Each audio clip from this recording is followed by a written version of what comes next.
Hello, Bill M. here, back to talk more about the book Maze by Christopher Manson. In part 1, I gave an overall introduction to the book without any spoilers, and now in part 2, I'd like to share some thoughts about the book itself, including my own long-standing love-hate relationship with the book, which comes down to the ambiguous nature of the door clues. Now, as I explained in part 1, there are at least 3 different puzzles to this book. 1, there's finding the shortest path from room number 1 to room 45 and back. 2, there's the puzzle of trying to find the riddle that is hidden in room 45. And 3, there is finding the answer to that riddle, which is hidden somewhere along that shortest path. In this clip number 2, I'm just going to focus on puzzle number 1, which is finding the shortest path. The author says in the book's directions that this will end up being exactly 16 steps. I'm going to try discussing this challenge without spoilers on what the sequence of exits is. But like I said, you can find this online if you want to spoil things for yourself. So, how are you expected to find that shortest path from 1 to 45 and back? Is it blind guessing? Is it trial and error? Do you have to check all of the thousands of combinations until you find it? Well, no. The way the author expects you to find it is to look through each room, try to find clues to help you pick the correct doors. He says that some clues may relate to each other in a series of rooms, indicating a path, whereas some other clues may refer to a specific door in a specific room. However, the author wants not all clues are necessarily trustworthy, so he explains all this in the book's introduction. But he also gives this example.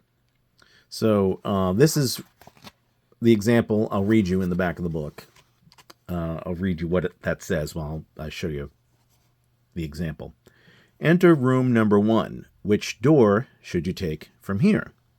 Someone in the narrative uses the word story. It is the story of my life.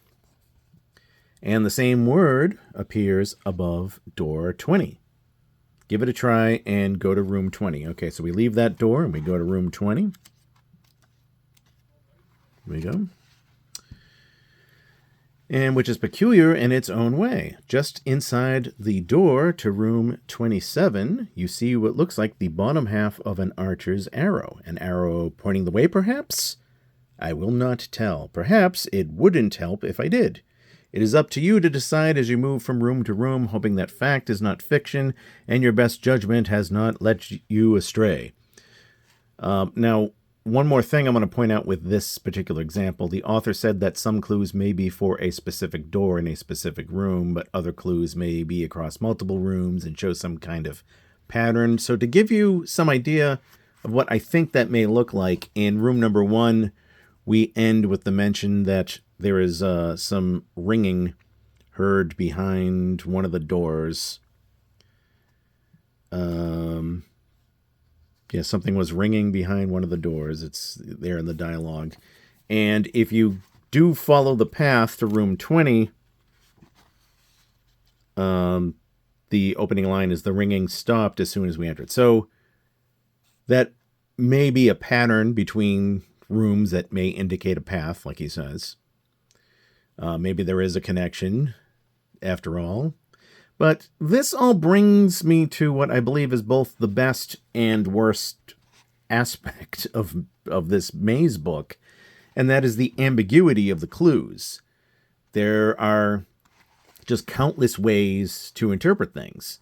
And again, I would argue that this is both the most beautiful thing about the book and the most frustrating thing about the book. The frustration is because there's seemingly no way of knowing for sure if your interpretation of something is correct, let alone if you are on the right track. To give you, now I've found some examples in the book that I'm absolutely sure are clues. I'll talk about those in a future clip. But more often than not, I really can't say for sure, like, am I really reading this right? So to give you an example of what I mean, let's consider umbrellas. We see like there's an umbrella in this room, and if you've played around with the book long enough, you'll notice that there are several umbrellas throughout the rooms. There's like 3 or 4 different rooms that have umbrellas. And there's also references sometimes in the story, in the dialogue, to rain. So there's an umbrella here in room number 10. There's also an umbrella in room 42. There's also an umbrella at the front of the gate in the maze. So there are so many different speculations we could make about this. Are these related to each other at all? We see the umbrella in room 10 points to a door. See how that's pointing there to door 41. So is that the right room to choose here? Is this a clue that applies maybe to some other room in a maze that has had other objects in common? Like maybe, okay, the umbrella is pointing in this direction. Is that really the right direction in one of the other umbrella rooms? Or maybe the pointing has nothing to do with it. Maybe it's something purely linguistic. Umbrella, the letter U, like make a U-turn. Is it related to some other references to raining? Because, like I said, they talk about raining here and there in the dialogue. Are they leaving a trail of salt behind them and they need the umbrella to keep things dry? Is it a metaphor of just not getting all wet, meaning failing? Or maybe these umbrellas are just placed randomly to mess with your memory and make you confuse one room for another. Because you see another object and like, wait a minute, wasn't I here before? Or maybe it wasn't. Is the umbrella a reference to something else entirely, like a Mary Poppins reference? Because we do see in the dialogue references to, in the pictures, references to other mythology and stories. And the dialogue says something about children now and then, and maybe perfection or something. In other places of the book, we see references to other famous works of literature. Is there a story in the dialogue that relates to somebody leaving these items behind, along with the top hats, maybe? Because that's another thing that comes up in the dialogue. Or am I just overthinking all of this, and did the author just draw these randomly in for decoration? Maybe unknowingly, maybe knowingly, just to mess with your head as a reader. Now, I'm sure some would argue that some of these speculations I just threw out there are too ridiculous or too much of a stretch. Fine, but hopefully you get my point here. My point is that there are so many objects in the rooms and ambiguities in the dialogue that you can easily go down these crazy mental rabbit holes of interpretation. But like I said, this is both the best and the worst aspect of Maze, in my opinion. There is a deep enjoyment, I find, in letting your mind wander and trying to interpret these sorts of things. Logic and symbolism and linguistics and art, a little math maybe. Okay, they have these numbers in here. If we add them up, we get this. So it gets both your left and right brain hemispheres going, so to speak.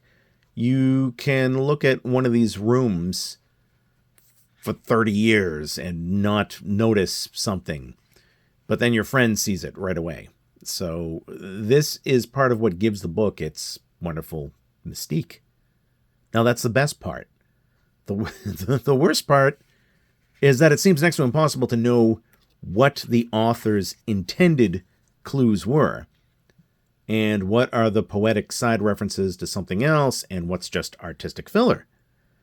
A guy named Jason McIntosh wrote a review in 2008 titled Maze, Beautiful, Inspirational, Unsolvable.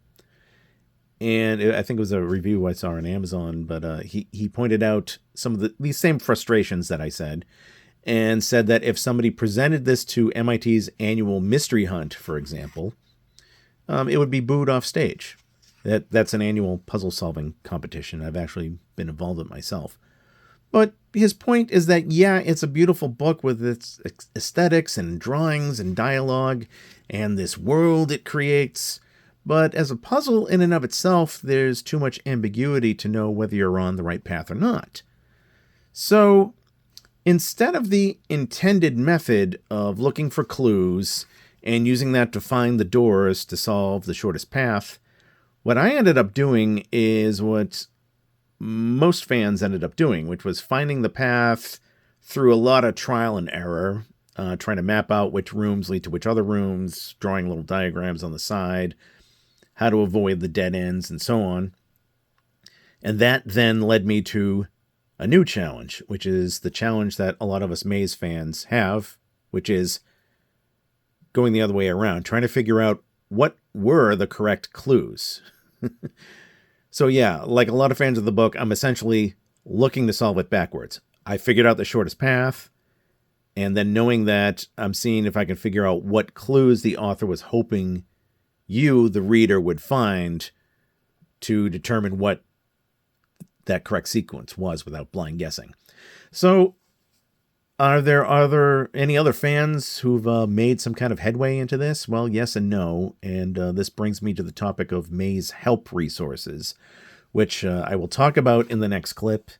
And then after that, I will share my thoughts on what I think the best guidelines and methods of interpretation are. Thanks for listening.